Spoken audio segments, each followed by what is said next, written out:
아니 그러니까 지금 상태로는 시체의 지문을 훼손하거나 네. 뭔가 토막을 내거나 그런 게 아니잖아요. 네. 그럼 굳이 옷을 벗긴 이유가 뭐예요?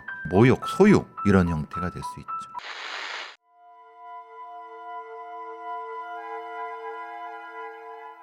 (2014년 11월 11일) 그날 새벽은 유난히 스산한 바람이 많이 불던 날이었습니다. 새벽 1시가 넘어가는 시각, 경기 안산시 상록구의 어느 동네 주민은 시끄러운 기계음 소리에 잠을 깼습니다. 대부분이 잠든 이 새벽, 무슨 소리인 걸까? 그러나 당시 주민은 대수롭지 않게 생각했다고 했습니다. 조경농장은 10시, 11시 이렇게 밤에도 일하는 걸 많이 봤어요. 포크레인 소리를 자주 들었으니까 그냥 또 일하나 보다. 장사가 잘 돼서 새벽에 또 일하나 보다. 그렇게 생각하고 말았죠. 그리고 며칠 뒤 주민이 포크레인 소리를 들었다는 바로 그 조경농장에서 한바탕 소란이 벌어졌습니다. 정오부터 수많은 경찰들이 찾아와 이곳저곳 뒤지며 분주했던 겁니다. 무슨 일인지 궁금해 집 밖을 나온 마을 주민들, 곧 충격적인 장면을 목격했습니다. 얼마나 놀랬는지 몰라요. 경찰이 땅을 팠는데 팔이 나오더라니까요. 거기에 시체가 있을 거라고 누가 생각이나 했겠어요? 작은 소나무 2그루가 심어져 있던 곳 땅 밑에서 여성의 시신이 발견된 것입니다. 약 1.3m의 구덩이 속에 알몸 상태로 누워있던 시신. 누군가 여성의 시신을 구덩이에 묻고 그 위에 작은 소나무를 심어놨던 것입니다. 시신이 처음 발견됐을 때는 거의 부패가 되지 않은 상태로 얼굴에 타박상 외에 큰 부상이 없어 보였습니다. 그러나 부검에 들어가자 늑골 몇 개가 골절된 상태였고 사인은 두부 손상과 뇌출혈이었습니다. 대체 그녀에게 어떤 일이 일어난 것일까? 지문으로 확인된 여성의 신원은 안산시 상록구에 살던 40살의 이지연씨. 지연씨는 시신으로 발견되기 4일 전 이미 실종 신고가 된 상태였습니다. 신고를 한 사람은 50살의 남편 김만수씨였습니다. 11일 오후에 남편분이 지구대로 직접 오셔서 신고를 했는데 아내가 전날 놀러 나간다고 외출을 했는데 집에 안 들어오고 있다. 그런 내용으로 신고를 하셨습니다. 전날 밤 남편과 함께 저녁에 외식을 하고 집에 들어왔다가 친구와 놀러 간다며 집을 나섰다는 아내 지연씨. 하지만 아내가 돌아오지 않자 남편 김씨는 아내의 친구들에게 연락을 돌렸지만 누구도 지연씨의 행방을 아는 사람이 없었습니다. 지연씨의 휴대전화는 계속 꺼져 있어 연락이 아예 되지 않는 상황. 처음에는 가출을 했나 싶어서 무슨 일이 있는지 모르지만 마음의 상처는 빨리 잊어버리자고 카톡을 보냈는데 읽지 않더라고요. 그래서 다음날에도 무슨 일 있어? 통화도 안 되고 이렇게 보냈는데 이것도 안 읽더라고요. 그런데 남편은 처음부터 아내의 실종에 누군가 연관되어 있다고 생각했습니다. 바로 지연씨의 내연남. 처음 남편 김씨는 아내의 친구들에게 연락을 했을 때 남자가 있다고 들었는데 어디에 사냐? 라고 묻는 문자를 보내기도 했습니다. 정말 지연씨는 내연남을 만나러 갔다가 변고를 당했던 것일까? 2014년 가을 소나무 아래 묻혀있던 사건의 내막이 이렇게 수면 위로 올라왔습니다.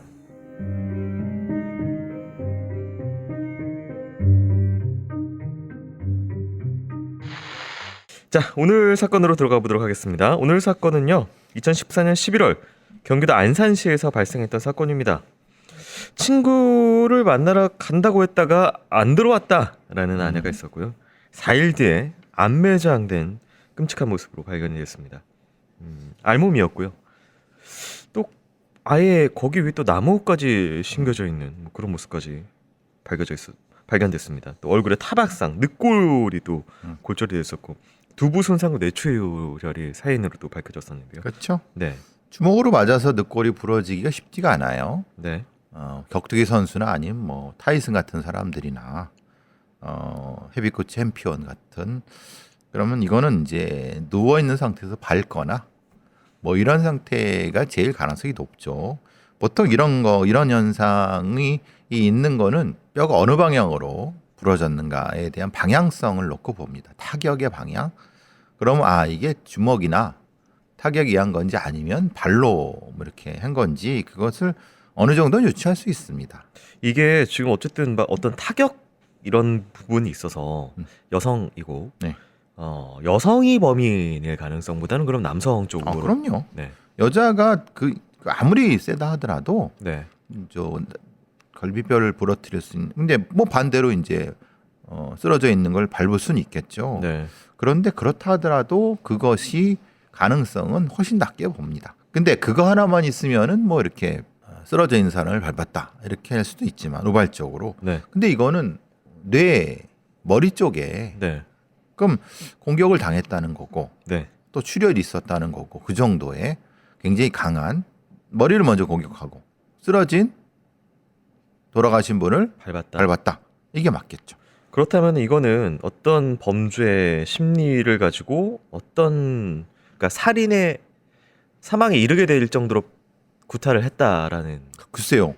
살인에 이르게 될지는 모르죠. 왜냐하면 어떤 도구로 네.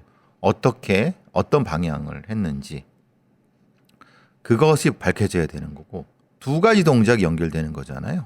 연속적이지 않은. 이제 그러면 분노가 있어 갖고 그 분노를 표출하는 네. 방식으로 그렇게 됐겠죠.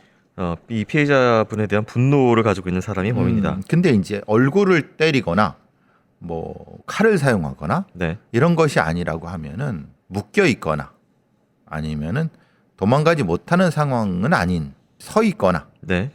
이동하거나 이런 상태에서 불리처 어택, 기습 공격 후 폭력 행사 이렇게 보실 수 있죠. 지금 이제 이분께서는 알몸 상태고요. 이 장소는 조경 농장의 소나무 근데 알이었습니다. 알몸 상태는 네. 다르다는 건 뭐냐면 알몸으로 때렸다는 것이 아니라 때리고 뭐 여기 저기 그 밟고 그러고 옷을 벗겼다. 이렇게 볼 수가 있는 거죠. 그러니까 이 순서는 좀 중요한 겁니다. 네. 왜 굳이? 아니 그냥 붙어도 되잖아. 말하자면은 공격자와 피해자 사이 관계를 얘기할 수 있다. 네. 아니 그러니까 지금 상태로는 시체의 지문을 훼손하거나 네. 뭔가 토막을 내거나 그런 게 아니잖아요. 네. 그럼 굳이 옷을 벗길 이유가 뭐예요? 그렇잖아요. 네. 옷을 벗긴다는 것은 신원을 없앤다는 건 의미하고는 아무런 관련이 없잖아요. 네. 그러니까 이건 특별한 이유가 있는 거죠. 그러니까 이거 불안감 같은 건가요? 그 범인의 이 혹시나 옷에서 뭔가 아니 불안감보다는 네. 모욕, 소유 네. 이런 형태가 될 수 있죠. 아예 그냥 벌거벗겨 가지고 내가 너를- 그렇죠, 예. 그럴 수 있죠. 그리고 이제 이 농장이 워낙 뭔가를 뭐 포크레인을 파고 이런 것들이 많아서 소리를 심지어 들은 사람이 있다는 것은 이게 그냥 뭐 듣든 말든 그냥 상관없죠. 네. 안산 같은 데 가면 땅이 넓고 네. 조경 농장이 많아요. 그래서 나무 공장, 나무 농장 같은 게 훨씬 많아요. 네.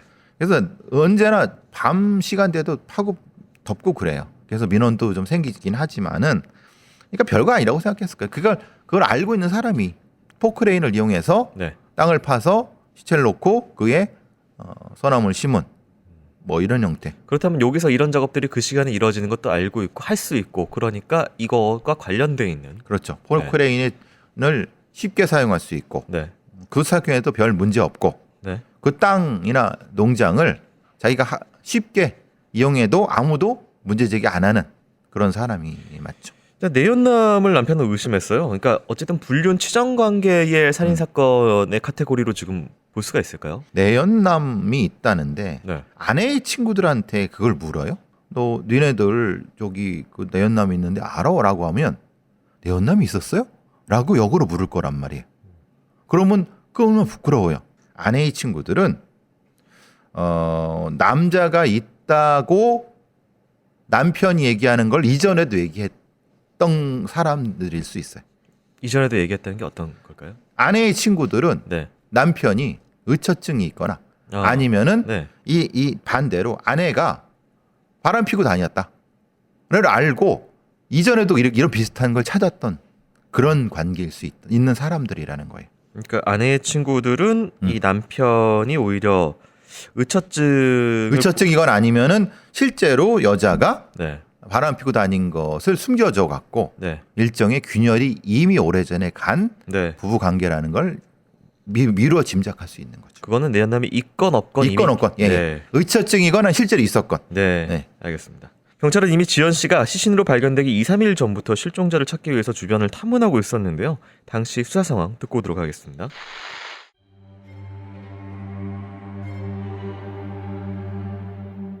이지연 씨 생전 그녀를 알고 지냈던 모든 사람들은 공통적으로 그녀를 이렇게 표현했습니다.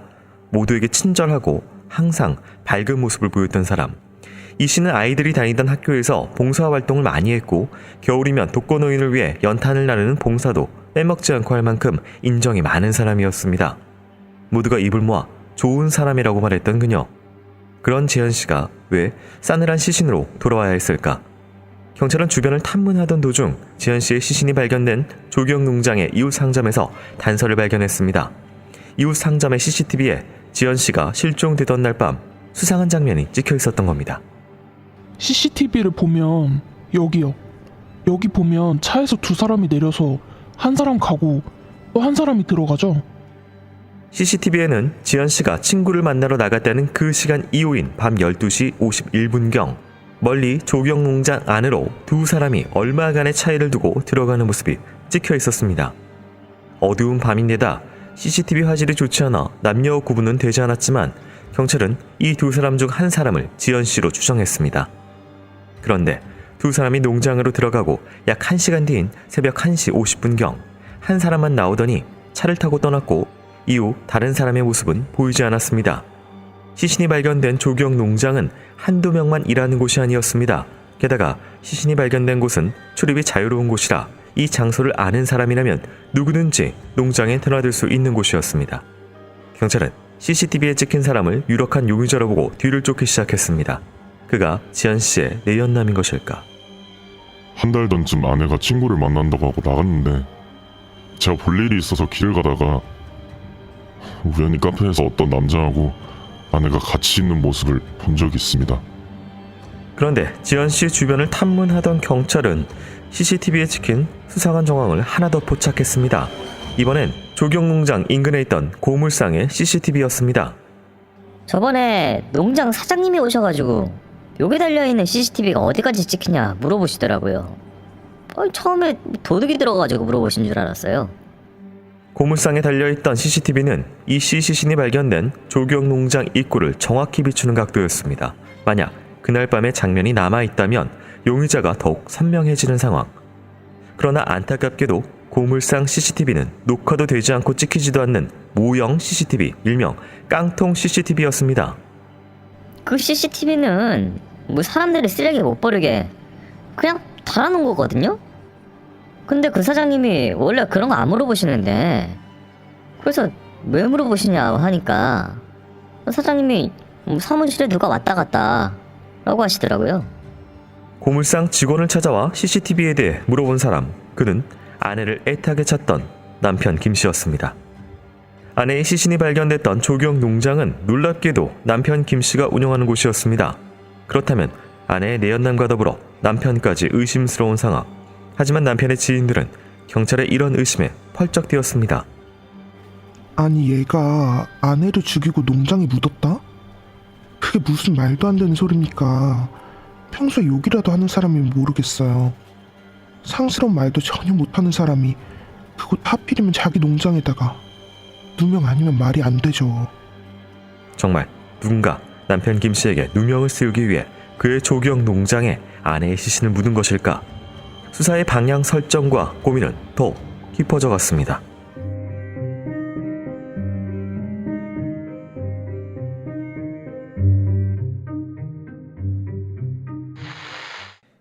이 아내와 관련된 이야기들이 있습니다. 아내는 좋은 사람이다 라는 이야기들이 있었고, 그리고 이제 그런 그녀가 CCTV를 통해서 어디론가 들어간 것을, 이게 사실 너무 화질이 안 좋아서 심지어 성별도 구별이 안 되기 때문에 사실 이제 추정인 것이고, 왜냐하면은 거기서 좀 발견됐기 때문에.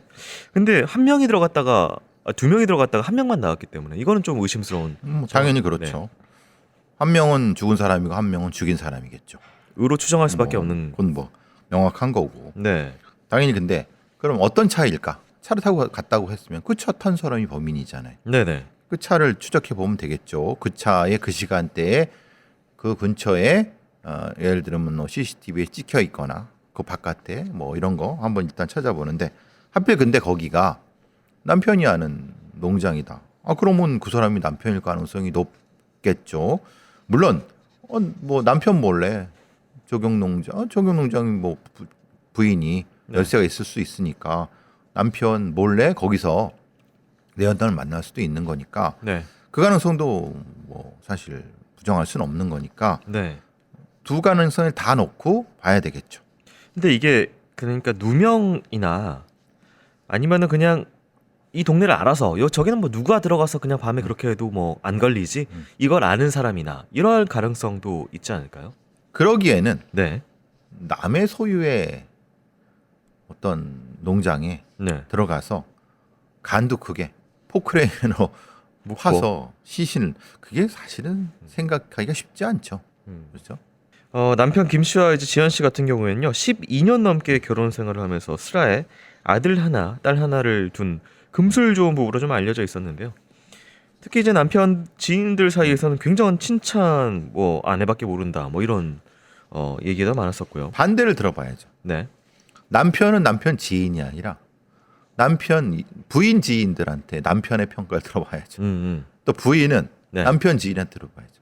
그러니까 그 한쪽만 탐문하는 건 아무 의미가 없어요. 크로스 체크를 해봐야 된다. 그렇죠. 예. 네, 그러니까 세상에 얼마나 그 정상적이라고 표현되는 사람이 네. 사람은 잘 몰라요. 음. 그거는 그냥 보여주는 거. 그러니까 상스러운 말도 평상시에 못했다고 하지만 이게 또 일면이니까 확인을 좀 해봐야 되는. 상스러운 말을 한마디도 못하는 사람이 더 이상하지 않아요? 아, 일상생활에서 네. 뭔가 감추는 것이다. 그건 등신이거나 네. 아니면은 감추는 거거나. 네. 세상에 욕 한 번 안 하는 사람이 어디 있습니까? 네. 성인이나 아니면은 뭔가 이런 사람이죠. 그렇지 않습니까? 네. 근데 그거를 그렇게 표현하면 그건 되게 이상해요. 형사들은 그 얘기만 듣자마자 세상에 그런 사람이 어디 있어요? 그러면 이제 교차 확인하겠죠. 네. 근데 반대로 남편이 자기가 범인이라고 치면은 이게 너무 자기한테 자기 농장에 자기가 묻으면은 이거 수사망 알아 올 텐데. 뭐 소나무에 밑에다 묻었으니 네. 걸리지만 않으면 뭐 거기서 밑에 썼고 그러면 그렇게 생각하지 않았어요. 내가 통제할 수 있는 공간이기 그렇죠. 때문에. 네. 사망한 지현 씨와 마찬가지로 남편 김 씨도 주변 평판이 매우 좋은 사람이었는데요. 남편 김 씨에 대한 의혹들이 있었는데 그 부분 살펴보도록 하겠습니다.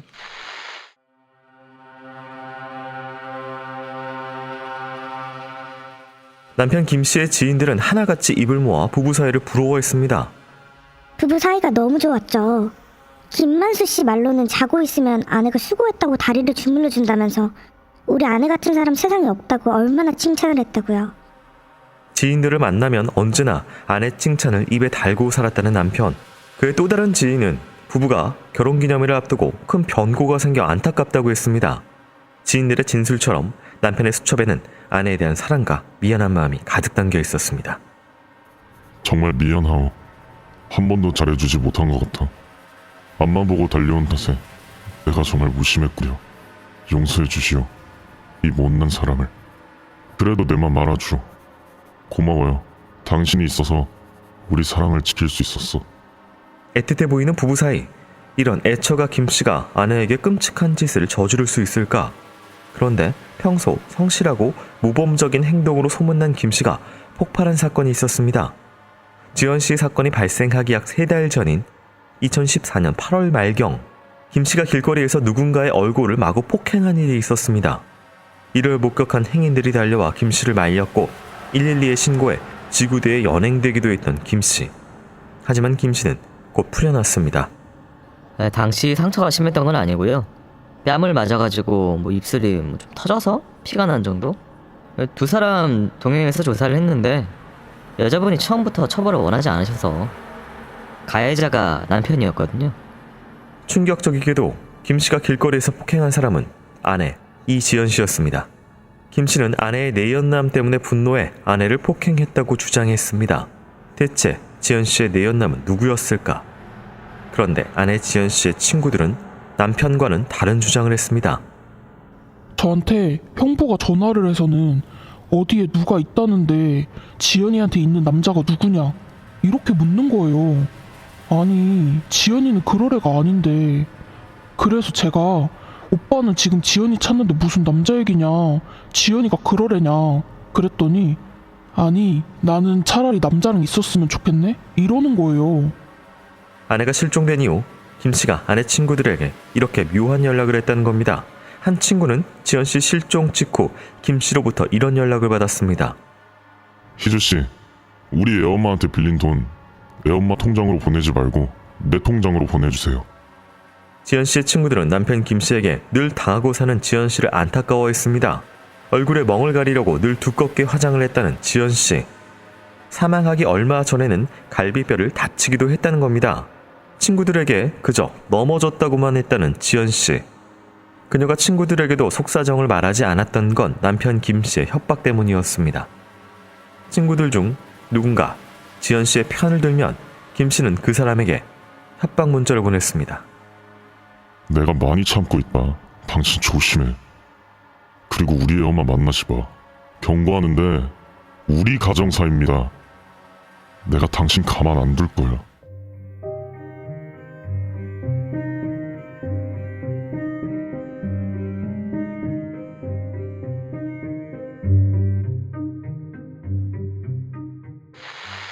지연 씨가 남편으로부터 가정폭력을 당하고 산 세월이 12년이라고 하는데요.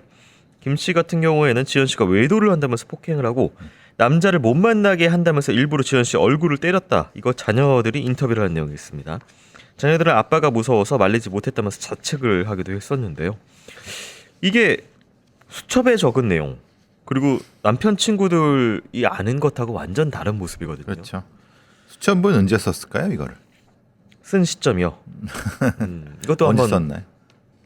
예전에 썼나요? 언제부터 썼나요? 파악을 해봐야 되는 내용이네요. 보통 이렇게 네. 뭐 우리가 뭐는 접시꽃 당신의 뭐 오래전부터 지었다니까 하면 그게 오랫동안 소위 최수종이 하는 것처럼 네. 쭉 씁니다. 근데 그렇지 않고 특정한 기간에 몰려 있으면 네. 이건 이상한 새끼예요. 소위 말하는 의처증이 있는 남자들은 네.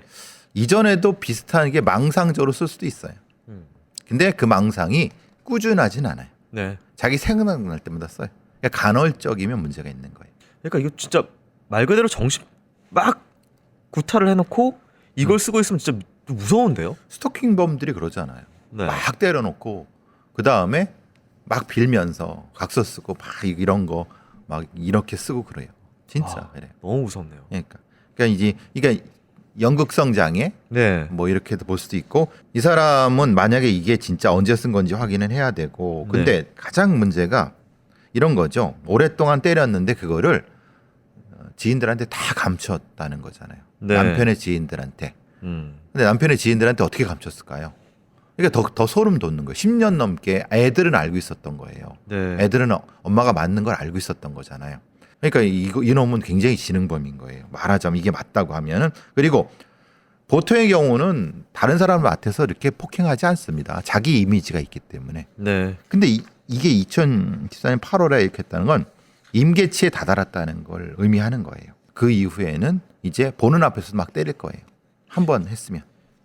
그리고 이게 위험 신호일까요? 그러면 지연 씨를 길거리에서 폭행하고 며칠 뒤에 이제 지연 씨가 카페에서 남자 지인을 만났다는 이유로 밖으로 끌어내서 폭행을 하고 그러니까 그렇죠. 이제 집 안에서였던 게 밖으로 나가는 거죠. 한 번 네. 터졌으니까. 네. 한 번 했으니까 이제는 눈치 안 보고 때리는 거죠. 그리고 갈비뼈를 다쳤다는 거는 여기서 이제 늘 이렇게 자고 있는 걸 갖다 밝게 밟는다거나 네. 그러니까 불시에 막 때리거나 이런 형태라는 거예요. 119하고 경찰까지 왔는데 말리는데도 계속 달라들어서 막 이렇게 했다. 이런 놈들은 못 말려요. 네. 그래서 왜 미국의 경찰들이 이런 가정폭력범들을 뒷수갑을 채우냐 하면은 못 말리기 때문이라는 거예요. 그러니까 자기가 제어를 예. 폭력성을 소위 말하는 눈이 뒤집힌다고 네. 디퍼서널리제이션 상태가 돼서 2인증 상태가 돼서 해요. 그래서 2인증 상태를 또 심신미약으로 또 주장을 하죠.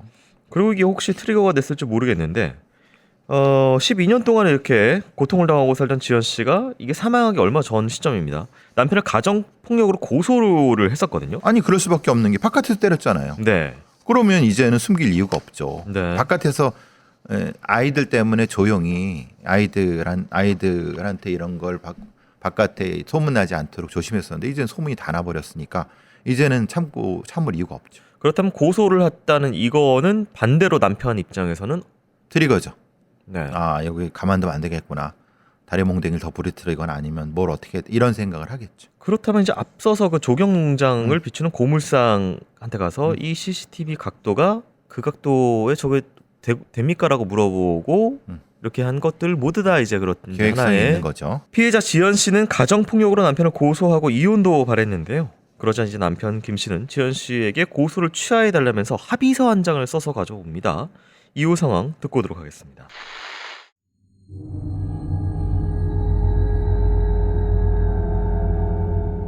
지연 씨의 고소장이 접수되자 남편 김 씨는 고소를 취하해달라며 직접 송골씨로 쓴 합의서를 내밀었습니다. 부부간에 어떠한 이유로든 폭행을 하거나 폭언을 해서는 아니 됨에도 폭행과 폭언을 한 행위는 엄히 처벌받아야 한다는 것을 잘 알고 있습니다.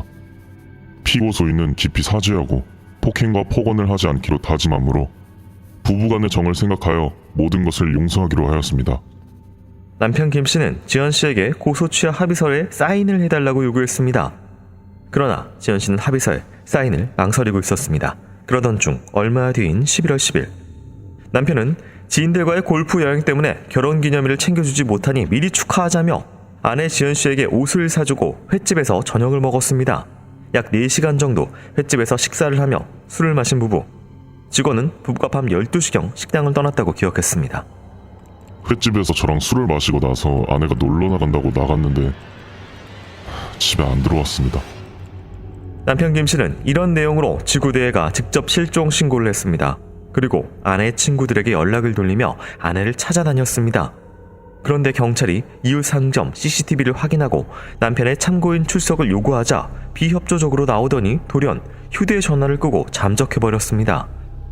경찰은 남편 김 씨를 추적하는 한편 조경 농장을 수색하기 시작했고 곧 작은 소나무 아래 흙이 뒤집어져 있는 것을 발견했습니다. 경찰은 그 땅을 조심스럽게 파기 시작했고 알몸 상태 지연 씨의 시신을 발견했습니다. 사망한 지연 씨의 휴대전화에는 김 씨가 협박하는 내용이 담겨 있었습니다. 어딜 가 네가? 너는 애들이고 뭐고 다 필요 없어. 아주 죽여버릴 거야. 너는 앞으로 인간 취급을 안 할 테니까 이 X발년 너는 더 맞아야 돼. 정상적으로 살려면 니는 더 맞아야 돼. 때릴 가치 없으면 그때부터 안 때려. 경찰은 피해자의 시신 발견 이후 김 씨의 지인들을 상대로 조사를 벌였고 김 씨가 지인들과 함께 전남 완도에 있다는 사실을 파악하고 바로 현장에 인원을 급파했습니다. 결국 김 씨는 완도항의 어느 주차장에서 지인과 함께 있다가 체포됐습니다. 체포된 김 씨는 의외로 순순히 아내의 살인을 인정했지만 우발적이었다고 항변했습니다. 횟집에서 술을 마시면서 애엄마 말다툼을 좀 했습니다. 지가 바람피고 있으면서 오히려 내가 바람핀다고 의심하더라고요. 제가 격리 직원이랑 바람을 피우고 있다고 그러면서 애엄마가 격리 직원을 찾아가서 따져야겠다. 이력서에 주소가 있을 테니 농장 사무실로 같이 가자. 그렇게 말해서 사무실로 갔습니다. 김 씨의 주장으로는 사무실로 들어간 지연 씨가 격리 직원의 이력서를 찾겠다며 사무실과 연결된 컨테이너 방에서 자고 있던 다른 직원을 깨우려고 해서 자신이 이를 막으면서 실랑이가 벌어졌다고 했습니다. 실랑이 중에 엄마가 갑자기 머리를 들이밀면서 달려드는 거예요. 그래서 제가 그래 네 맘대로 해라 해서 밀쳤는데 난로에 머리를 부딪히더니 죽었습니다. 사고였어요. 사고.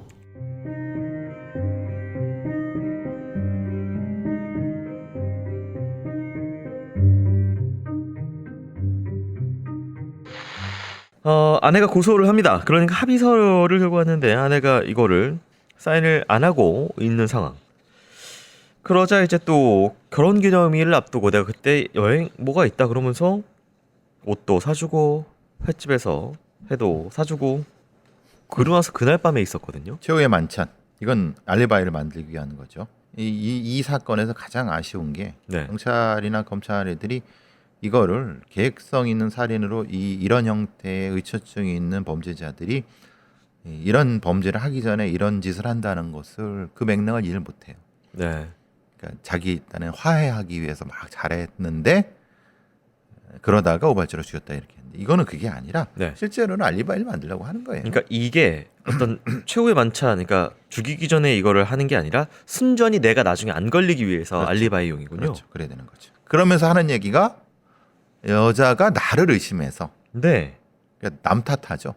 이게 피해자 탓을 하는 겁니다. 전형적인 사이코패스적 특징이죠. 이런 의처증 범인들은 사이코패스 특징이 훨씬 높습니다. 네. 그런데 이게 웃기는 건 그런 거예요. 신랑이 중에 밀치다가 난로에 머리를 부딪혀서 죽었다라고 했잖아요. 네. 늑골은 왜 물어줬어? 그거 수사를 해야죠. 얼굴에 타박상도 많았고. 그렇죠. 그리고 이게 어떤 이 상처 자체가 흉기에 의한 거예요? 아니 단 둔기로 내리친 거야 아니면 부딪힌 거? 이걸 구분을 했어야죠. 네. 근데 심지어 남 탓을 할 때도 이제 기본 그 카테고리를 이제 내가 외도 의심을 하는 거를 이제 반대로 외도 그렇죠. 카테고리로 해서 반대로 돌리긴 하네요. 그렇죠. 네. 그러니까 자기의 죽인 행위는 정당하다는 걸 계속 항변하는 거예요.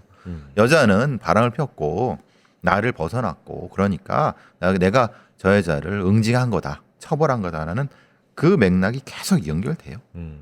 그 외도 자꾸 의처증 이렇게 하는 거는 소유욕하고 관련이 있나요? 그럼요, 소유욕이죠. 벗어날 수 없다고 하는 거죠. 그러니까 때리고, 네. 그래서 옷을 벗기고, 옷을 벗겨서 안매장하고. 안매장하고, 그냥 안매장해도 되는데. 이 지연 씨가 사망하면서 경찰의 대응에 대해서도 비판이 나왔던 부분이 있는데요. 지연 씨가 살해당하기 전에 남편 김 씨를 가정폭력으로 8번이나 신고를 한 상황이었습니다. 하지만 그때마다 제대로 수사를 하지 않거나 혹은 뭐 지연 씨가 처벌을 바라지 않는다는 이유로 아무런 조치를 취하지 않았다라는 점이 비판 대상입니다. 그러나 이제 지연 씨 아들 같은 경우에 당시 경찰에게 아버지를 데리고 갔으면 좋겠다라는 의사 표현을 했다고 하고요. 출동한 경찰이 이렇게 취했는데 뭔 짓을 못 하겠냐 하면서 그러니까 이 남편이 취해 있었고요. 아무런 조치도 취하지 않고 당시 갔던 부분이 있습니다. 이 사실이 알려지자 경찰청이 감찰에 착수를 합니다. 당시에 신고에 제대로 대응하지 않은 경찰 6명을 징계위에 회부를 했는데요. 이 중에 1명이 해임됐고 1명은 정직, 1명은 감봉 1개월, 나머지 3명은 불문 경고를 취한 부분이 있습니다. 불문 경고는 그냥 경고만 하고 기록이 안 남기는 거기 때문에 의미가 네. 없고 해임된 게 사실은 굉장히 중요해요. 네, 이 사람 같은 경우에는 해임된 경찰이 A 경인데요. 이 사건 범인인 김 씨와 20년 전부터 알고 그렇죠. 지냈던 지인이었다. 사실 이런 네. 경우는 가정폭력 범죄자들은 상당히 그 지역의 유지인 경우도 많습니다. 네, 그래서 지역 경찰들과 친분 관계가 있죠. 그래서 그 지역 경찰놈이 이 사건을 실제로는 틀은 거예요. 네. 그래서 해임된 거예요. 그러니까 이제 A 경위 같은 경우에는 지연 씨 살해 사건 한 달 전쯤에 김 씨가 가정폭력 사건에 연루돼서 피의자 신분이 됐는데도 전화 통화를 하는 등 사적 접촉을 한 사실이 그러니까 드러나서 해임이 된 부분이 있습니다. 이건 그것이 아니라 네. 사적 접촉을 하지 말라고 했는데도 네. 한 거죠. 그 네. 얘기는 네. 야 네가 쟤랑 알는데 네가 계속 그 접촉을 하면은 이거 사건에 문제가 되니까 하지 말라고 했는데도 불구하고 네. 접촉해서 사건 자료도 주고 뭐도 하고 그러면서 그러니까 자기 친구인 남편에게 연락을 그렇죠. 이 경찰이 네. 했다. 그래서 네. 그렇지 않으면은 해임이 나올 수가 없습니다. 어떻게 그 해임이란 건 자르는 거예요. 네. 상당히 이때는 여성 단체라든가 이런 데서 굉장히 반발이 심했어요. 이게 말이 되느냐? 경찰이 네. 이거를 이 가정폭력범을 옹호한 거 아니고 오히려 비리 감싼 거 아니 감싼 거 아니냐라고 해갖고 네. 굉장히 실제로는 그랬고. 이거를 보니까 왜 아내가 못 벗어났는지에 이 영향도 하나 그럼요. 들어가 있을 당연히 것 같아요. 네. 신고하면은 출동하는데 그 출동한 경찰이란 건 자기 남편의 친구의 부하들이잖아요. 네. 오면은 아이 저 그렇게 해결하세요라고 남편이 가서 술 사주고 그럴 텐데 이 부인 돌아가신 분이 뭘 하겠어요? 무력감이 생기겠죠. 네, 그렇다면 판결은 어떻게 나왔는지 한번 살펴보도록 하겠습니다. 김 씨는 1심 재판에서 상해치사, 사체 은닉, 상해 등의 혐의로 징역 10년을 선고받습니다. 이게 결국 우발적 살인이었다는 의견을 검찰이 받아서 상해치사로 기소를 하고 법원이 이를 인정한 건데요. 다만 검찰은 20년을 구형했지만 법원이 10년으로 줄여서 선고한 부분이 있고요. 대법원까지 이제 가는데 결국 이제 김 씨가 10년형을 유지한 것으로 알려져 있습니다. 이 대법원이 파기환송을 이건 급파기환송이 아니에요. 네, 이거는 이제 헌법재판소에 네, 폭처법의 특정한 조항이 위헌 결정이 나면서 네, 그 조항 이전에 소급 적용. 해서 네, 결정했기 때문에 이거는 이 사건하고 관련이 없는 거예요. 네, 그러니까 법 적용의 논리 네, 부분에 논리 부분인 거지 이지. 사건의 실체하고 관련이 없는 네, 거예요. 그래서 결국은 이제 그건 10년으로 그 우발적 살인이었다는 거예요. 상해치사라는 거예요. 상해치사라고 하는 건 그게 때려갖고 죽였다는 거예요. 그러니까 이 인간은 원래 아내를 때리는 인간이었기 때문에 그날도 그냥 때렸는데 우연히 그냥 죽었다. 그렇죠. 이렇게 된 거죠. 근데 네. 앞에 보신 것처럼 왜 횟집에 가서 먹이고 뭘 했고 그 다음에 합의서를 안 쓰고 이걸 봤을 때 이거는 살인의 고의가 있어요. 네. 근데 그걸 수사 안 한 거예요. 자, 2014년 사건이고요. 10년형 받았기 때문에 곧 이 영상 보시겠네요. 그렇죠. 네. 그분이 나와서. 제가 걱정되는 건 네. 이 아이들이에요. 아, 두 아이. 네. 두 아이가 분명히 이 트라우마를 갖고 평생을 살 텐데 제가 그 아이 지금은 성인이 됐겠지만은 네. 말씀을 드리면 본인들의 인생은 아버지, 그 살인자 아버지 그리고 피해자 어머니하고 분리해서 생각하시면 됩니다. 아버지가 가해자라 그래서 내가 가해자가 될 것이다. 어머니가 피해자라 그래서 내가 언젠가 피해자가 될 것이다라는 것과 분리돼서 나는 나 개인의 성인으로서의 삶을 살아가면 된다. 네. 자, 여전히 아쉬운 건요. 그 8번의 신고, 살려달라는 신고였을 것 같습니다. 이 아내 입장에서는 그쵸. 폭력을 당했을 때 이 8번의 구조 요청에 대해서 국가는 응답하지 않았고 결국 피해자는 사망했습니다. 현재도 벌어지고 있는 일이기 때문에 2024년에도 이런 일이 너무나 안타깝고 또 응징이 이렇게 법적 응징이 안 이루어진 거에 대해서도 똑같은 또 일이 벌어지고 있어서 더더욱 참담함을 금할 수 없습니다. 네, 피해자분의 명복을 빌겠습니다. 교수님 수고 많으셨습니다. 수고하셨습니다.